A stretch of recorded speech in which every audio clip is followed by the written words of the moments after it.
नमस्कार, स्वागत है आपका वंदे मातरम न्यूज पर। आपके साथ मैं हूं शारदा यादव। खबरों की ओर आगे बढ़ने से पहले नजर डालते हैं आज की सुर्खियों पर।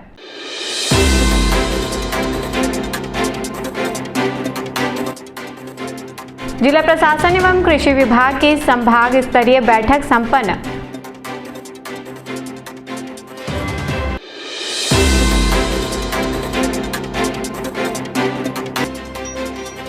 मुख्यमंत्री तीर्थ यात्रा योजना के तहत 35 यात्री हुए रवाना।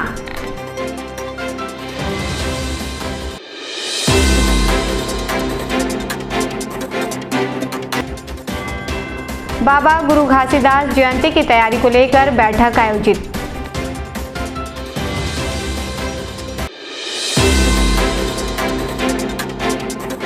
अब खबरें विस्तार से। जिला प्रशासन एवं कृषि विभाग के संयुक्त तत्वाधान में कलेक्ट्रेट कार्यालय स्थित सभागार में एक महत्वपूर्ण संभाग स्तरीय बैठक आयोजित की गई। बैठक में खरीफ फसलों की समीक्षा तथा रबी फसल की तैयारी पर विस्तार से चर्चा की गई। बैठक में बिलासपुर संभाग के अंतर्गत आने वाले विभिन्न जिलों के अधिकारी उपस्थित रहे। अधिकारियों ने खरीफ सत्र के दौरान हुई वर्षा, फसल की स्थिति, उपज एवं किसानों की समस्याओं की समीक्षा की। रबी फसल की तैयारी के संबंध में अधिकारियों को आवश्यक दिशा निर्देश दिए गए। बैठक में उत्पादन बढ़ाने के लिए उन्नत बीजों का वितरण, सिंचाई सुविधा विस्तार, मिट्टी परीक्षण और कृषि तकनीकी के उपयोग पर विशेष बल दिया गया और बेहतर करने के लिए परामर्श दिया गया है सभी जिला अधिकारियों को कि खरीफ में यहाँ खेती अच्छी होती है, रबी में और दलहन तिलहन फसलों को बढ़ावा देना है, उद्यानिकी की फसलों को बढ़ावा देना है। इनके जो बीज की मांग है, बीज उत्पादन कार्यक्रम है, सबको और सुदृढ़ करने के लिए परामर्श दिया गया है। जिलों की जो समस्याएं हैं उसको सुनी गई हैं और उनका निदान किया जाएगा। और कोरबा जिला जो है वो प्रधानमंत्री कृषि धन धान्य योजना में चयनित जिला है, तो इस जिले के अलावा भी अन्य जिलों को भी ये परामर्श दिया गया है कि उसी के अनुरूप जो है वो इस एग्रीकल्चर और अलाइड सेक्टर में अच्छा काम किया जाए और जो किसानों के लिए बेहतर कृषि है उसको बढ़ावा दिया जाए। धान खरीदी खाद्य विभाग के माध्यम से होता है, अपितु हम लोग किसानों का पंजीयन करते हैं किसान पोर्टल में और उसकी प्रगति अच्छी है, कलेक्टरों ने बताया। बाबा गुरु घासीदास जयंती के अवसर पर आयोजित होने वाले 2 दिवसीय समारोह की तैयारी को लेकर बांकी मोगरा में आवश्यक बैठक संपन्न हुई।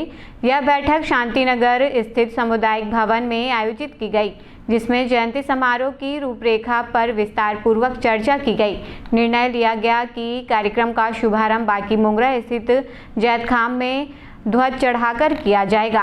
20 और 21 दिसंबर को आयोजित इस 2 दिवसीय समारोह के तहत भव्य रैली निकाली जाएगी, जो घुड़देवा से प्रारंभ होकर कटाईनार और गजरा मार्ग होते हुए हनुमान चौक पर संपन्न होगी।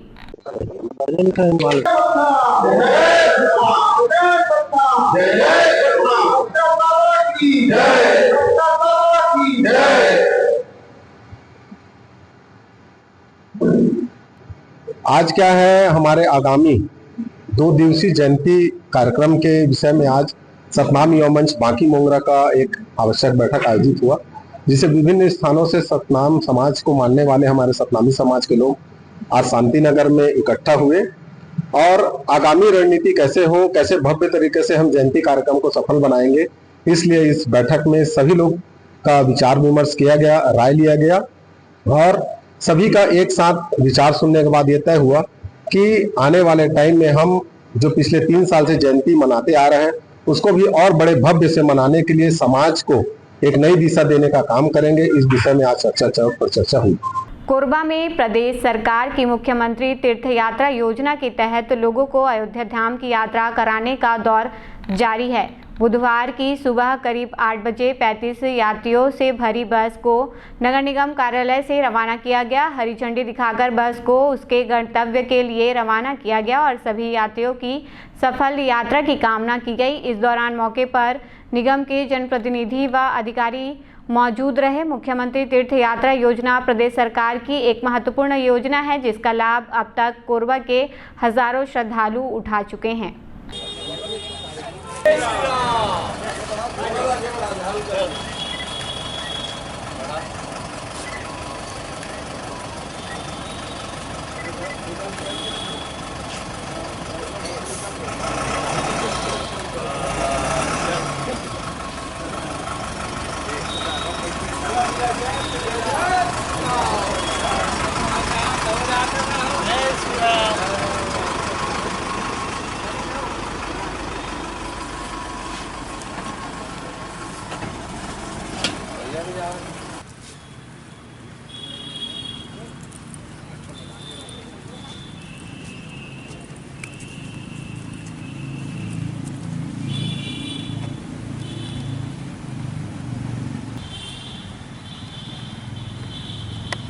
हमारे देश के प्रधानमंत्री माननीय मोदी जी एवं विष्णुदेव साई जी के उन्होंने जो वादा किया था कि सारे श्रद्धालुओं को देश भर के अयोध्या का दर्शन कराएंगे, उसी तारतम्य में आज पुनः नगर पालिका निगम क्षेत्र के लगभग 35 जो श्रद्धालु हैं उनको अयोध्या धाम में प्रभु श्री राम जी के दर्शन के लिए आज यहाँ पे हरी झंडी दिखा करके हम सबने रवाना किया है।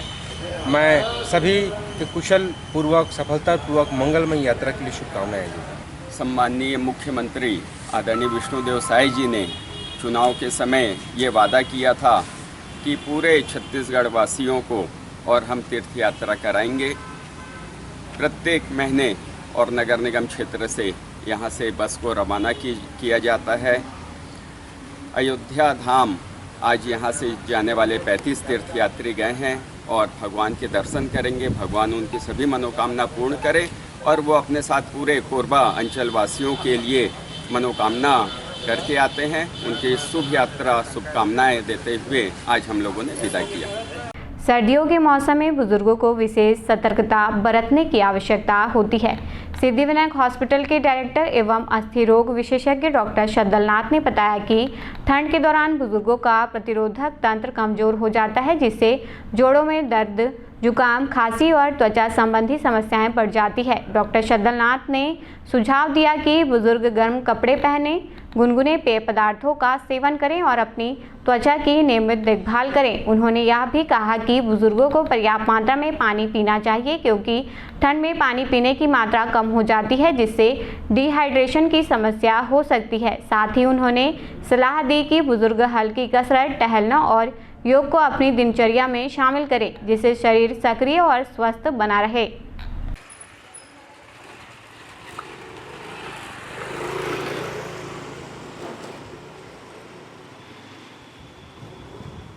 शद्दलनाथ हूँ, मैं डायरेक्टर सिद्धिविनायक हॉस्पिटल हूँ। आज मैं जो टॉपिक पर डिस्कशन करने जा रहा हूँ वो सर्दियों में जो बुजुर्गों के लिए क्या सावधानी बरतना चाहिए। तो पहला ये है कि आपको गर्म कपड़े पहनने हैं। बुजुर्गों को ऊनी कपड़े, मोजे, टोपी, दस्ताने और गर्म जूते पहनने चाहिए। दूसरा, गर्म पेय पदार्थ लें। अदरक की चाय, सूप, हल्का गुनगुना दूध आदि से लेने से शरीर गर्म रहता है। रात को कंबल या रजाई का उपयोग करें। त्वचा की देखभाल बहुत इंपॉर्टेंट है और मॉइस्चराइजर या नारियल तेल को नियमित उपयोग करें। पर्याप्त पानी पिए, because hydration is very very important. और हल्की कसरत करें, जैसे टहलना, योग, हल्का व्यायाम करना रक्त का संचार को बढ़ाता है। घर को गर्म रखें, ठीक है। और सबसे इम्पोर्टेंट जो है कि पौष्टिक भोजन करें। दवाइयाँ समय पर लें, जैसे बीपी, शुगर की दवाइयाँ समय पर लें। और सर्द हवा या धुंध से में बाहर ना जाने की, मतलब बाहर ना जाएं। और बीमारियों से बचा रहे। ठंड में सर्दी, जुकाम, खांसी, निमोनिया ये बहुत आम बात हो गई। तो ये और इससे आपको बचना चाहिए। और नियमित जो स्वास्थ्य की जांच कराएं, जैसे ब्लड प्रेशर, शुगर, ठीक है, हृदय या जोड़ों की समस्या वाले बुजुर्गों को नियमित रूप से उनको अपने आर्थराइटिस वगैरह को नियमित रूप से जांच कराएं, ताकि आप जो सर्दियों का जो समय है, जो कि जॉइंट्स के लिए बहुत इंपॉर्टेंट हो जाता है, कि उस समय हम ये पाते हैं प्रैक्टिस में कि जॉइंट्स में बहुत सारा पेन होता है। तो अगर आप ये बेसिक पॉइंट अगर आप मेंटेन करके चलेंगे तो मुझे उम्मीद है कि आपको ये सर्दी में कष्ट नहीं हो। कटला वन परिक्षेत्र के अंतर्गत आने वाले जंगल क्षेत्र से वन विभाग की टीम ने शिकार के आरोप में 5 कथित शिकारियों को गिरफ्तार किया है। आरोपी के पास से जंगली सुअर का मांस बरामद किया गया। जानकारी के अनुसार आरोपी शिकार ने जंगल में जंगली सुअर का शिकार कर उसका मांस बेचने के लिए ले जा रहा था। ग्रामीणों द्वारा इस संबंध में दी गई सूचना के बाद वन अमले ने तुरंत कार्रवाई करते हुए शिकारियों को पकड़ लिया। वन विभाग के अधिकारियों ने बताया कि पूछताछ में आरोपी ने शिकार करने की बात स्वीकार की है। उसके पास में मांस और कुछ अन्य सामान जब्त किए गए हैं। ये दिनांक 26 तारीख की घटना है और सुबह सुबह हमने मुखबिर से सूचना प्राप्त हुआ कि अवैध शिकार किया गया है बोल के। तो हमने अपना पूरा टीम गठित किया बर्फाली से और उसके बाद में हम लोग जा कर के वहाँ जंगल के आसपास छिपे हुए थे। फिर एक मानस बिंझवार, वो संडैल निवासी है, वो जंगली सुअर का मांस खरीद करके ला रहा था और उसके बाद उसको हमने वहाँ पर रोका, पकड़ के बाद उसके बाद पूछताछ किए और उसका जांच किए। जांच में उसके पास से हमें जंगली सुअर का मांस बरामद हुआ, लगभग 1 केजी के आसपास मांस प्राप्त हुआ। फिर उससे हम लोग पूछे कि भाई इसको कहाँ से लेके आ रहे हो, बताओ कहाँ से। फिर उसके द्वारा बताया गया कि इसे होरी लाल के घरबाड़ी से ला रहे हैं, जो कि जंगल में बना हुआ है। फिर जैसे ही हम लोग मौका पर गए और होरी लाल वहाँ पर था, तो होरी लाल से पूछे कि भाई आप ये कहाँ से लेके आए और कैसे बेचे बोल के। तो होरी लाल ने वो बताया कि भाई ये मेरे घर से ही खरीद करके ले गया है और सुबह सुबह मेरे को किसी व्यक्ति ने दे दिया था, ऐसा बोल के। जो कि संदेह के घेरे में था वो, क्योंकि ऑलरेडी वो खुद उसका काट पीट जंगली सुअर बेचने वगैरह में और मांस का टुकड़ा वगैरह करने में उसका पूर्ण भागीदारी था। फिर उसके बाद में हम लोगों ने उसके घर बाड़ी का सर्च किया। घर बाड़ी में जैसे ही हम लोग वहाँ पर गए तो घटना स्थल एक जगह दिखा जहाँ पर वो जंगली सुअर का पीस टुकड़ा वगैरह किए हुए थे। उस जगह पर हमें एक चूल्हा बरामद हुआ और वहाँ पर एक लकड़ी का ठीहा जहाँ पर जंगली सुअर के मांस को टुकड़े या पीस किए गए थे वो था। बाकी सभी को हमने विधिवत जब्ती किया और जब्ती करने के बाद वहाँ पर कार्रवाई करते हुए भारतीय वन्य प्राणी संरक्षण अधिनियम 1972 की धाराओं के तहत धारा 236, धारा 9 और 50, 51, 52 उसमें लगाए हैं। उसके बाद विधिवत कार्रवाई करते हुए प्रथम श्रेणी न्यायालय करतला में उसको पेश किए, जिसके जज साहब ने उन अपराधियों को जिला न्यायालय जिला जेल कोरबा भेज दिया गया है और अभी प्रकरण जांच चल रहा है। जैसे जैसे और नाम आते जाएंगे उन पर भी विधिवत कार्रवाई की जाएगी। नदियाखार मुख्य मार्ग स्थित लक्ष्मण वर्मा के घर में बीती रात अज्ञात चोरों ने बड़ी चोरी की वारदात को अंजाम दिया। चोर घर से सोना चांदी के आभूषण और नगद रकम लेकर फरार हो गए। जानकारी के अनुसार लक्ष्मण वर्मा का परिवार पिछले 3 दिनों से बाहर गया हुआ था। घर सूना होने का फायदा उठाकर चोरों ने ताला तोड़कर अंदर प्रवेश किया और अलमारी में रखे कीमती जेवरात एवं नगद रकम उड़ा ले गए। परिवार के लौटने पर जब दरवाजा खुला तो घर के सामान बिखरे पड़े थे और अलमारी का ताला टूटा हुआ मिला। घटना की सूचना तुरंत पुलिस को दी गई है।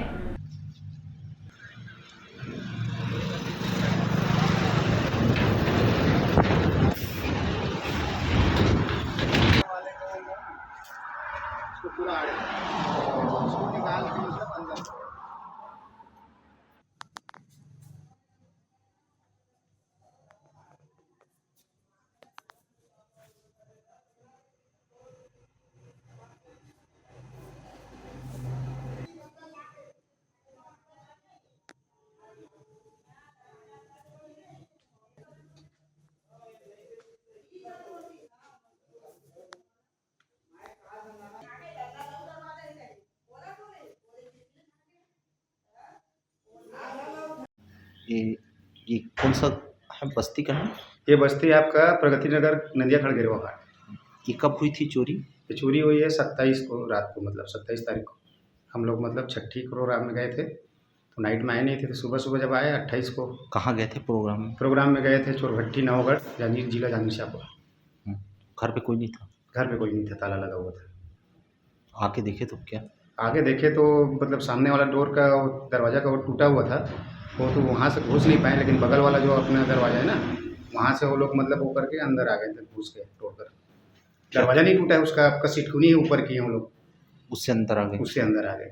फिर अंदर आके हम लोग देखें तो यहाँ का अलमीरा का अपना ये वाला अलमीरा बेडरूम का वो सामान अस्त व्यस्त था। उसमें का जितना भी सामान था चांदी का सोने का सब मतलब ले गए थे और 2000 कैश था। चांदी का आपका 24 तोला का पायल था और 4 तोला का बाजूबंद था जो बाजू में लगाते हैं जी, और 10 तोला का हाफ करधन था। आप इसमें रहते हैं? यानी कि कुल कितने की चोरी हो गई भैया? कुल मतलब चोरी आपका 80 से 90 हज़ार का चोरी अभी के मतलब वर्तमान जो रेट चल रहा है चांदी सोने का उसकी? हाँ उसके हिसाब से 2000 मतलब वही 90 हज़ार के आसपास का चोरी हो गया है। हाँ, थाना में मामला दर्ज के क्या? हाँ, थाना में मामला दर्ज है। मैडम आई थी एसआई मैडम, वो यहाँ निरीक्षण करके गई भी है। उसके बाद फिर मैं रिपोर्ट करवाया था। कुछ पता चला है क्या? अभी तो कुछ पता नहीं चला है सर, थाना से भी फ़ोन आया था कि मतलब देख रहे हैं, निरीक्षण कर रहे हैं। नहीं 3 दिन हो गए थे हम लोग को बाहर गए, लेकिन वो चोरी जो है 27 रात को की, कि यहाँ लोग मेरे बगल में मेरे परिवार लोग रहते हैं, भाई लोग, तो लोग नाइट में देखने आए थे, तो यहाँ मतलब ताला लगा हुआ था, वो सेपरेट था, मतलब ताला टूटा नहीं था। जब 27 रात को हम लोग मतलब सुबह आए ना 28 को, तब पता चला कि ताला टूटा हुआ है। खबरों का सिलसिला यूं ही जारी रहेगा। देखते रहिए वंदे मातरम न्यूज़। मिलते हैं अगले बुलेटिन में, तब तक के लिए नमस्कार।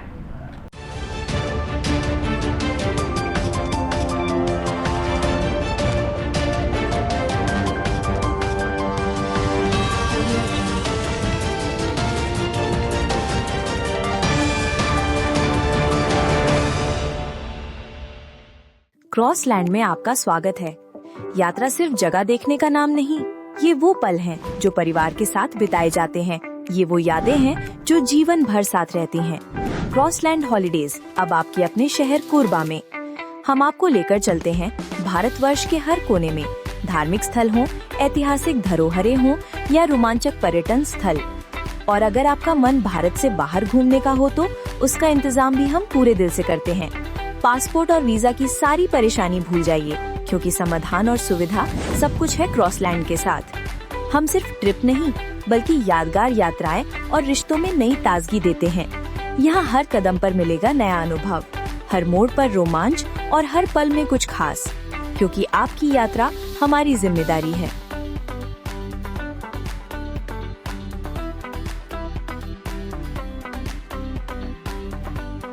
सिद्धि Vinayak hospital, a unit of orthopaedic surgery and trauma management. अब हड्डियों से संबंधित रोगों के उपचार के लिए कहीं और जाने की जरूरत नहीं। जटिल एवं असाध्य रोगों का सफल इलाज अब आपके अपने शहर में। घुटने व कूल्हे के जोड़ों का प्रत्यारोपण, जटिल फ्रैक्चर एवं जोड़ों का सफल ऑपरेशन, गठियावाद व जोड़ों के दर्द का उपचार, टेढ़ी मेढ़ी हड्डियों का बेहतर इलाज, हड्डियों की जन्मजात विकृतियों का उपचार। इसके अलावा OPT 1-2 की सुविधा, modern pathology lab, private semi private general ward की सुविधा, modern digital x-ray, ECG, ICU, ventilator की सुविधा, pharmacy, OT team, waiting area, 24 घंटे एम्बुलेंस एवं आपातकालीन सुविधाएं उपलब्ध। हमारा पता Siddhi Vinayak hospital, doctor Shadalnath, plot number 52, Bluebird school के पीछे, कोसाबारी, कोरबा। इसके अलावा अब हमारा नया संस्थान सिद्धि विनायक प्राथमिक एवं ट्रामा सेंटर, उर्गा। इस केंद्र में फार्मेसी, एक्सरे, पैथोलॉजी व आपातकालीन चिकित्सा सुविधा उपलब्ध है। तो संपर्क करें। मोबाइल नंबर 9993000683, 9109488443, कोरबा के लिए 8120195179, उर्गा के लिए। हेलो फ्रेंड्स, दोस्तों अगर आप भी अब 2025 में अपने घर में 3 किलोवाट यानी कि 3000 वाट का कंप्लीट सोलर सिस्टम लगवाने का प्लान कर रहे हैं या फिर लगवाने जा रहे हैं, तो आप 100% सही डिसीजन ले चुके हैं।